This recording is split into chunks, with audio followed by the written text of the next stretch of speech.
Hello and welcome to episode 14 of the Rollo and Slappy Show. Today is November 21st, 2016. I'm Rollo McFlugel, and with me is Slappy Jones, too, and we are both at McFlugel.com. Tonight's show notes page is McFlugel.com/14. One announcement before we start going.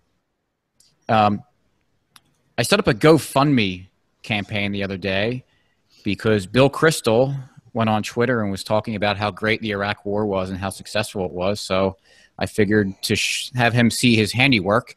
I set up a campaign to raise money to send him on an Iraqi vacation. Now, of course, he'll never take us up on that, and I wouldn't want to support that man financially in any way. So any money that we raise will be sent to antiwar.com.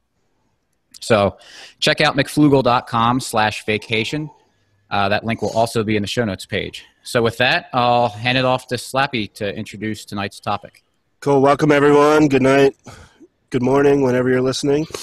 Today we have a guest with us. It's been a couple of weeks since we had a guest, but today we have Jordan, who is better known as the Slavic Libertarian. He has been active in the libertarian community since the 2012 campaign, and upon converting to veganism nearly 3 years ago, Jordan began advocating for veganism as he believes it is analogous to libertarianism in many ways. You can follow him at Slav Libertarian. That's SLAV Libertarian. So, Jordan, tell us a little bit about veganism. It's something that I'm not very familiar with, but I would like to hear what you think and how it relates to libertarianism. Okay, so basically, veganism is the no use of animal products and the being against the exploitation of animals. So milk, cheese, eggs, leather, silk, wool, nothing that comes from an animal that has a face to a vegan to consume or use or purchase. So where that ties into libertarianism is that vegans have one of three main reasons why they convert. Either for health reasons, which is hotly debated amongst everybody, the environment, and for ethical reasons. I would suggest that if you're looking for an environment reason, look up the documentary Cowspiracy. It's free on Netflix. That will go over all the environmental issues that this person, the documentary maker, feels go into environment. But the ethics is the main reason I did, and probably the main reason why a lot of people do. And that's where I see veganism being analogous to libertarianism, the ethics. Most libertarians accept, or at least have a novel view of the NAP, non-aggression principle, which, as you all know, means do not initiate force unless you're in self-defense or defense of others. Where I see this as is just applying this to animals that we know can suffer and feel pain and have a desire to live. It is completely unnecessary for anyone to use or consume animal products. So from our point of view is everything you consume that's animal related is a luxury. It's a want, not a need. So when we say don't initiate force for no good reason, which is basically what the NAP is, we just apply that to all living beings. Don't initiate force against a bear just because you want to wear its skin. Now, if it's attacking you in the woods, you have a right to defend yourself. Not saying you don't. But basically, like I said, we just extend the NAP to all living creatures. Okay, so then would you put animals like cows, you mentioned bears, we'll say coyotes for their fur, would you put them on a moral equivalent with human beings? I put them on a moral equivalent of, let's just say, an infant human child or a severely disabled human. They have a right to life. They will fight to live. They can let you know when they're in pain. They can let you know when they're suffering, they're hungry. But we don't give a severely disabled person or an infant the right to drive or vote or anything they don't have the conscious cognitive ability to do. But we don't say we could just skin a baby and wear it as a coat just because it can't understand what's going on at that time. So that's basically, you know, I don't expect a coyote to vote, but clearly if you start attacking a coyote, it's going to fight, it wants to live, it can feel pain, and it will run away or attack you to get away from you. So I'm not saying that they are equal to humans, but they're not just inorganic matter either. Yeah, I mean, I certainly think there's a maybe a step, or I think most people would say that. Most people wouldn't have a problem dropping a pebble off the side of your deck, but would probably have a problem dropping a dog off the side of your deck. So there's a difference there between animals and inanimate objects. Yeah, I think most people can agree there's a spectrum. Yeah, right. At least a spectrum. Right. And what a lot of people will say, one of these common things is like, oh, you know, what if you're stuck at the Arctic Circle and on an island where there's only squirrels to eat? You know, and that's a perfect distinction between a need and a want. Most people in America have the means and the money to go into any grocery store they want and purchase all the food they want. So when you go into that grocery store, you have a choice. Like, I can eat everything that I need to sustain my life, and well, I might add, without harming any animals. Or I like beef, I like the taste of cheese, might as well. So when vegans walk into the grocery store, that's the way we think of it. And I know, because I wasn't, you know, a vegan so long ago. It's just automatic for people. It's just you go and you have a meal with meat and vegetables, or meat, potatoes. Like, just a piece of meat is just part of every meal. But and this is another thing when I say it's very analogous to libertarianism. You've broken out of your mold ethically and philosophically and politically. You have this. You feel, you know, you've gone down the rabbit hole. And it's so much similar to veganism. Once you understand what fully is going on, and the choices you make have effects, just like with politics, you also tumble down another rabbit hole. You know, the same. It's so similar to me. You know, that's why I wanted to come on the show, and why it's so surprising to me that so many libertarians are so fiercely against the idea. Yeah, that's what puzzles me. That there's, because I'm not a vegan, in case, you know, anyone had a question about it, but I think I understand, because I have a friend that's a vegan, and we talk about it. So, and it doesn't, I don't know, I don't feel threatened by his veganism, and I don't think it's wrong to be a vegan. Where some people, you present them with the idea and they lose their minds over it. And it's funny to me. It's so threatening to them. But I want to get to a point and because I had a question, and you said that, you know, using and eating animal products is now it's a want versus a need. So I was going to ask the question earlier. You kind of answered the question a little bit, but what about the historic use of animals from people? So is it that, you know, when people were nomadic before we settled down and started becoming more agricultural societies, they're hunter-gatherers. Since that was more of a need, was that more ethically acceptable back then, or is it as we progress in society and civilization that, you know, we lose the need to have to use animal products, or is it always been? Go ahead. I don't think it's a coincidence that we see such a uproar or uptick in people that are vegan, and the technology that we've developed, especially in the last 100 years. You can go to Whole Foods or even Walmart nowadays, and in the middle of the grocery aisle, they have a section that's, you know, all vegan products, and I think that it's not a coincidence that as it becomes easier, as food becomes more abundant, the fact that we aren't surviving, we aren't struggling to survive, you know, and so yeah, I think that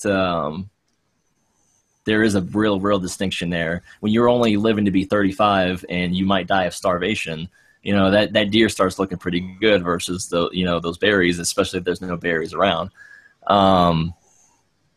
But yes, I see there's a very distinct difference between absolutely needing something and then causing that same amount of suffering just because you want to. Right. That's the when same. we have the option. That's the same for libertarianism. It's the cabin in the woods scenario. It's, theft is wrong, but if you're going to die without stealing bread from someone, then yeah, you're justified in probably taking the bread, even though in normal circumstances you obviously wouldn't be. So right, and I'm applying this to we're talking about what most people's lives are most of the time. You go to the grocery store, you have your food budget, you buy what you want to make, and then you leave. Like you aren't in the middle of the woods having to tackle a deer and bite it by the neck. We're not there anymore. Right. So and someone that I know, her family lives in rural Wisconsin, and they're so poor, if they don't kill a deer, once or twice per winter, they just won't eat.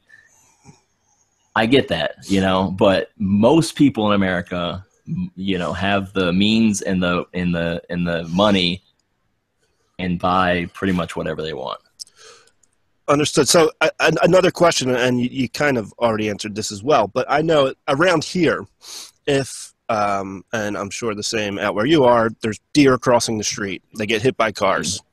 Sometimes there's good meat on those deer, and that meat is donated to homeless shelters to eat. Now maybe you'll correct me, but I'm assuming you don't see anything unethical about that because the deer was dead already. It wasn't raised to be used for food but it was there. Now we have the meat and we're going to give it to the people. So I guess what I'm trying to say is the actual act of eating meat isn't necessarily unethical or immoral. You're absolutely right. Like, for instance, I know people that have hens as pets. They're like any cat or dog, and then they get to have their little time and have a great old time back there in the backyard. And when the hen gets old, it dies, and just like any other pet, they bury it or whatever. It was like their cat or dog to them.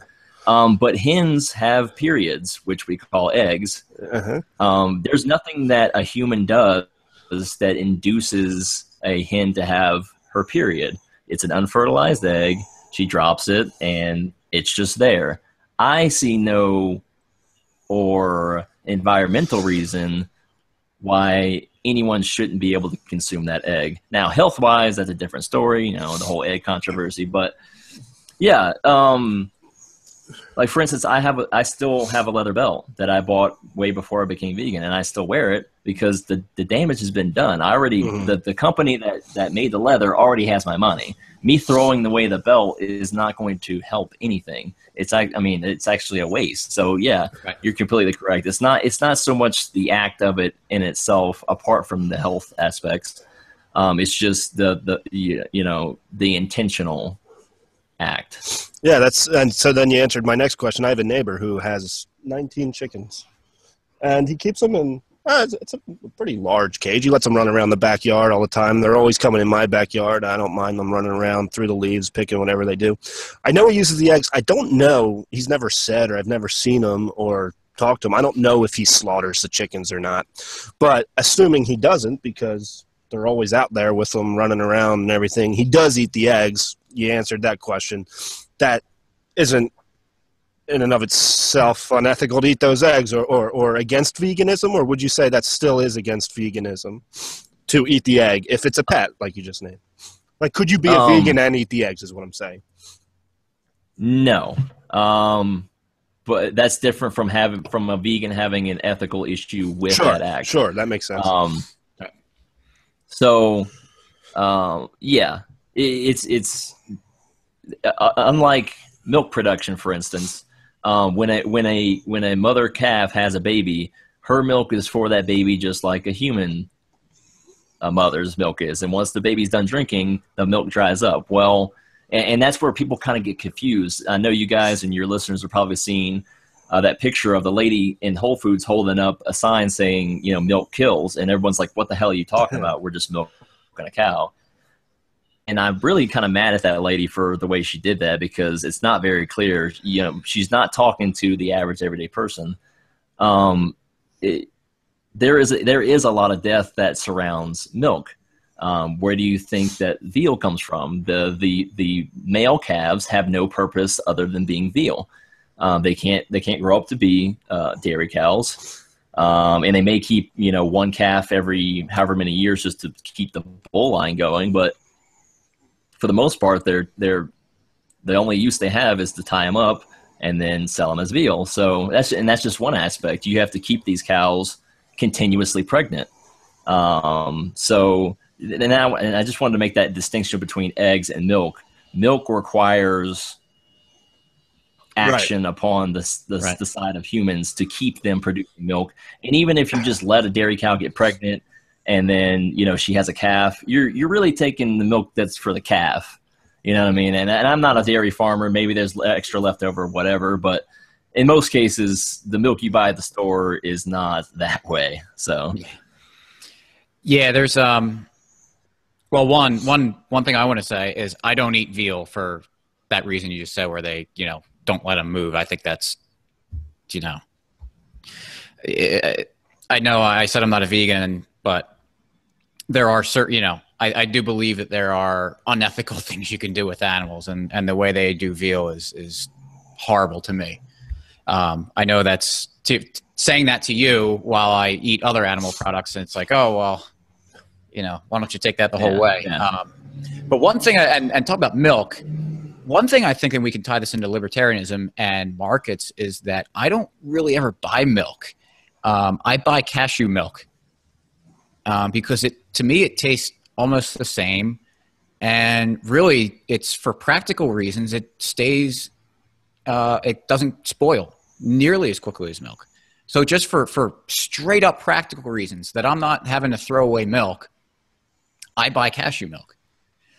So I think as technology improves and we're able to get better products, I also don't really buy butter. I use I forget what it's called, but it's a vegan Earth Balance or something like that, yep. or something like that. Yep. Yeah, it's the Earth Balance. My friend at work told me about it, and it's something that it lasts for a lot longer than regular butter does. You can't tell the difference. Can't tell the difference. Yeah, it's good. And then my coworker brings in, because we all eat lunch together, and he has his vegan mayonnaise, and so he talks about that, and he says it's really cheap, and it's not really cheap yet, and we make fun of him because it's like, oh yeah, I was going to buy this vegan mayonnaise for $15, but over time that cost will come down because more people are gonna we need to eat meat less, and so I think more people will start looking at veganism and going to it. So I think the market's going to push us towards less use of animals, and I know there I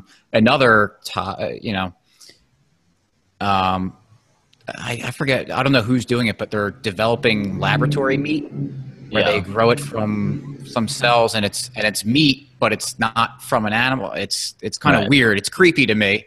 I know most people wouldn't eat it, but I tell them it's like, well, once it becomes normalized, I'm sure no one will think anything of it. But do you want to talk about that a little bit? 'Cause it seems like you know what I'm talking about. You'll probably be able to explain it a little better.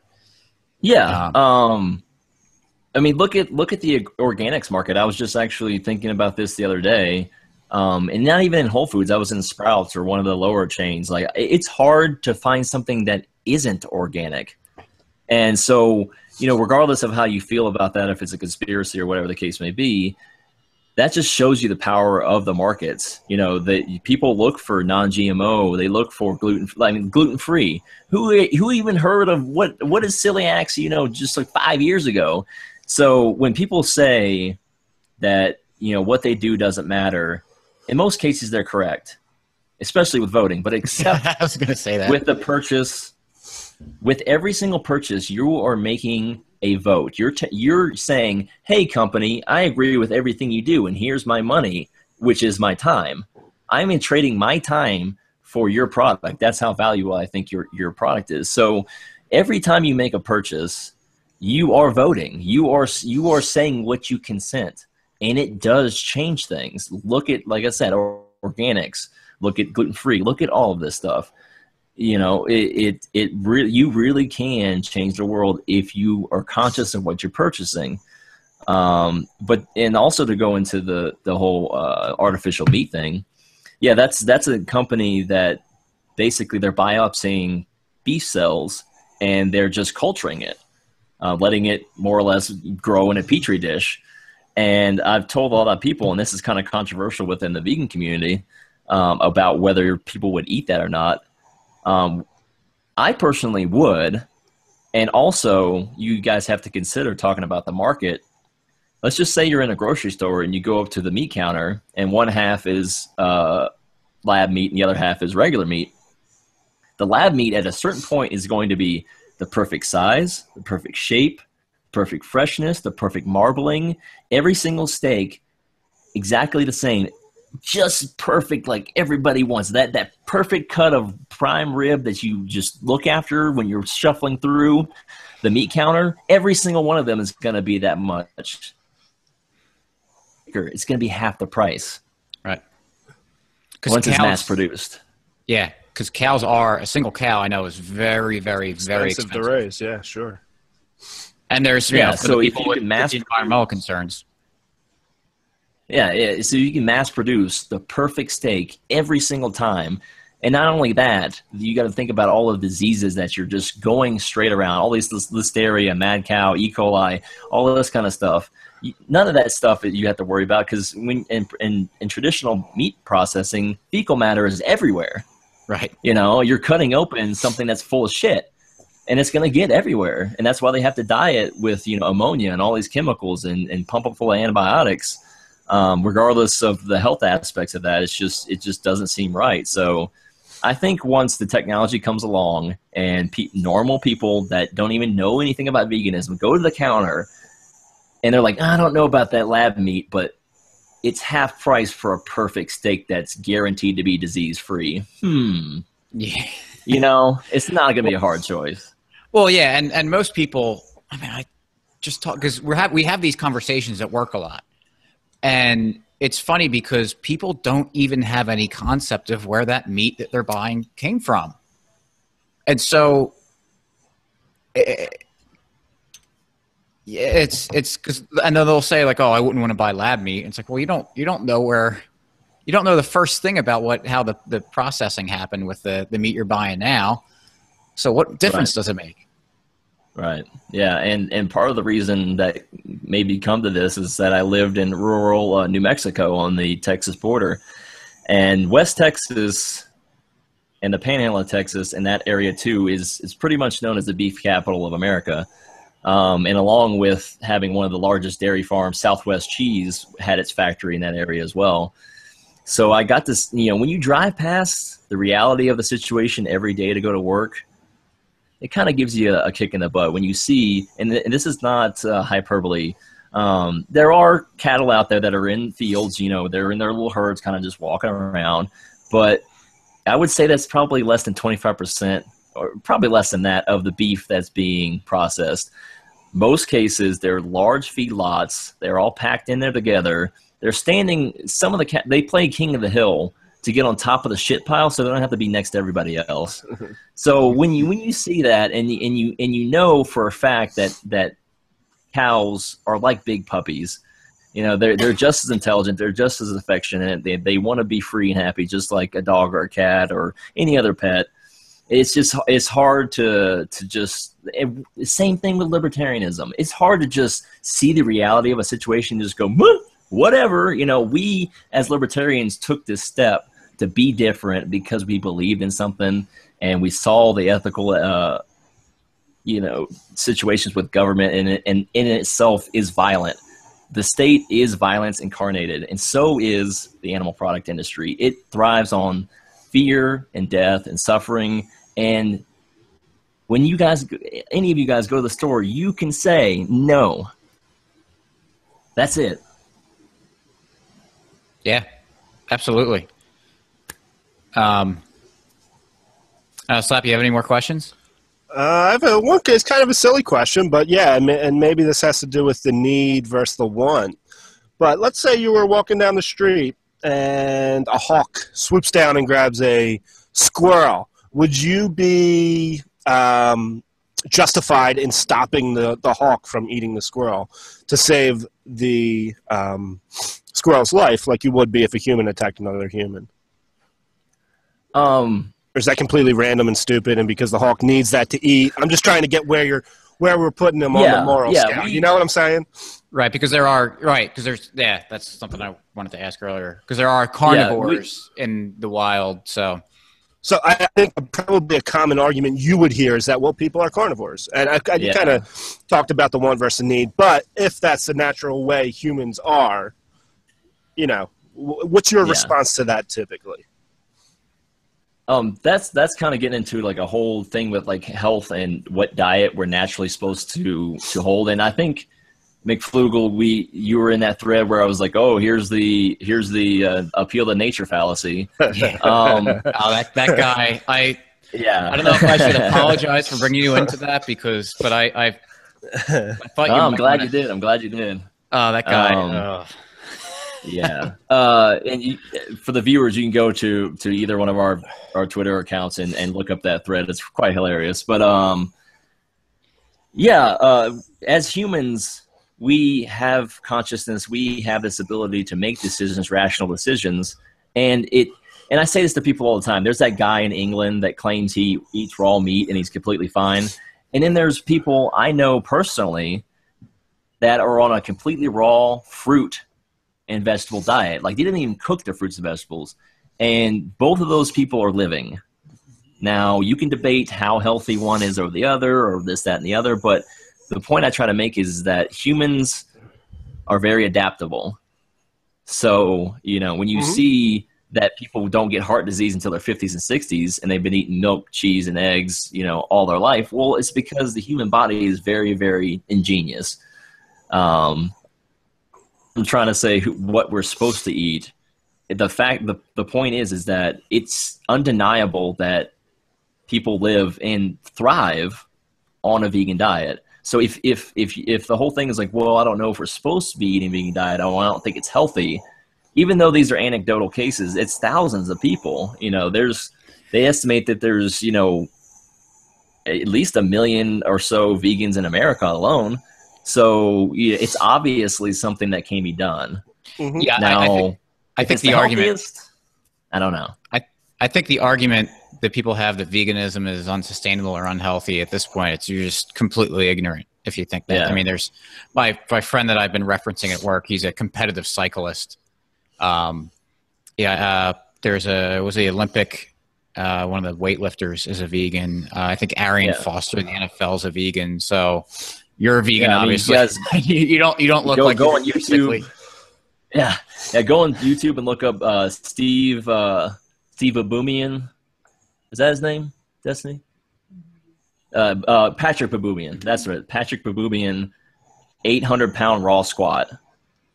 The guy's a beast, and he holds records in the horse collar pull, and all this kind of stuff in the strongman competition. So, not only like you were saying, not only can you basically on a vegan diet, there are athletes, there's bodybuilders, there's NFL linebackers, there's power lifters. You know, it can be done, but I think a lot of people mess up is they go, okay, I'm going to try veganism, and they just eat salads all day long. Yeah. That's not what we do. You know what I mean? Like, I know that's a stereotype, but there's 20,000 edible plants in the world. There's tons of things you could be eating. You don't have to eat kale and spinach and then, oh, I feel so weak, I got to get some meat. Well, you ain't doing it right, you know? Right. Good. Well, I think that's a pretty good explanation of at least the ethical reasons for veganism. Would you say, Rala? Yeah. It's gives me something to think about. Maybe it gives some of our listeners something to think about. And Absolutely. If you have questions further, I'm sure Jordan wouldn't mind contacting him at Slav Libertarian, SLAV Libertarian. Yeah, and also on Instagram at veganism_politics. Yeah, so I think that I don't mean to be harping on this that I'm not a vegan. But it is something I think about. It's not something that I dismiss. I seriously consider it because it's something that, we're killing animals.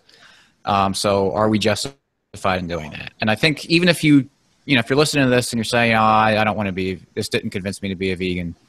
Okay, whatever. But consider how some of the industry treats animals. And it's not just cut and dry as whether or not it's okay to kill an animal. It's how are they treating them? And like I said, I don't eat veal because I think it's wrong how they do that. So in the very least, consider that there is at least maybe a spectrum of how we should treat all living things. And you wouldn't treat your dog or your cat a certain way, so should you be treating the cow in a way you wouldn't treat your own pet? So at least I hope people listening at least consider that if they've never done that before. Yeah, and I expect you have some pretty hardcore libertarians watching the show, so I'll use Rothbard against himself. He says that the reason that humans have natural rights and animals don't is because they have this ability to understand their rights and defend them, more or less. I'm paraphrasing. But like I said earlier, when you apply that to severely mentally handicapped humans or infants or anyone that's incapacitated in any way, somebody that's in a coma, just because animals may not understand that they have a right to life, it's very clear that they defend that and they want it. In philosophy, you talk about having a right, you have to have a desire for it. It's quite clear that animals have at least the right to life because they desire it, they fight for it, and they want to be alive. They don't want to be killed by you. So Rothbard actually uses that as an argument against animal rights, but I kind of flip that on him and say, well, it kind of is one for them. So yeah, I would just leave it with that. Yeah, real quick before we wrap up, have you ever are you familiar with Gary Chartier? Okay. He wrote a book called Anarchy and Legal Order, and it sounds familiar. Yeah. Yeah, no, he made a good case for animal rights in that. But I read it a couple years ago. But if anyone's listening wants to check that out, it's a great book. Gary Chartier, Anarchy and Legal Order. There's also and an addendum to your point, Jordan. There's a reason why I'm sure Murray Rothbard never had a tiger on his plate that he was eating. Yeah, right. Yeah. It's.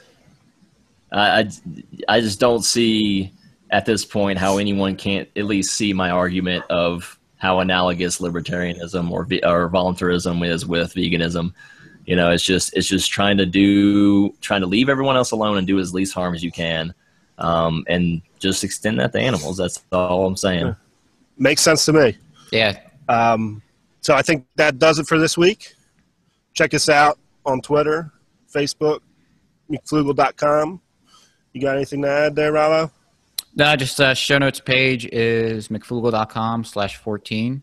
You'll find the links to find ways to follow Jordan and the normal stuff. So with that, we appreciate the people taking the time to listen. We thank Jordan so much for coming on the show. This was a great conversation, and I hope the listeners got as much out of it as we did. Yeah, if anyone wants to ask me a specific question, like I said, tweet me at Slav Libertarian. I will happily reply. Well, thank you, everyone. Have a good week.